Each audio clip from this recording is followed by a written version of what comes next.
एक छोटे से गांव में, जहां हर सुबह सूरज की किरणें खिलती थीं, एक जादूगर रहता था। उसका नाम था कैलाश और वो अपने जादुई करतबों के लिए मशहूर था। लेकिन कैलाश की एक समस्या थी, वो बहुत अकेला महसूस करता था। गांव के बच्चे उससे डरते थे और कभी उसके पास नहीं आते थे।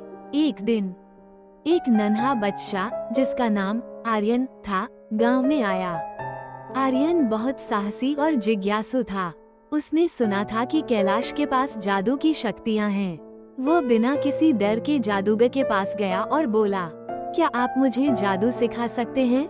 कैलाश ने आर्यन की आंखों में चमक देखी और उसे लगा कि यह बच्चा उसके जादू को समझ सकता है। उसने आर्यन को अपने घर बुलाया। वहां उसने आर्यन को जादू के कुछ सरल मंत्र सिखाए। आर्यन ने बहुत जल्दी सीख लिया और उसकी आंखों में खुशी की चमक आ गई। कैलाश ने आर्यन को बताया, जादू केवल मंत्रों में नहीं, बल्कि दिल में होता है। जब तुम अपने दिल से किसी की मदद करते हो, तब असली जादू होता है। आर्यन ने यह बात ध्यान से सुनी और उसे समझ में आया कि जादू का असली मतलब क्या है। कुछ दिनों बाद गांव में एक समस्या आ गई। गांव के तालाब का पानी सूख गया था और सभी लोग परेशान थे। आर्यन ने सोचा कि यह समय है अपने सीखे हुए जादू का उपयोग करने का। उसने कैलाश से मदद मांगी।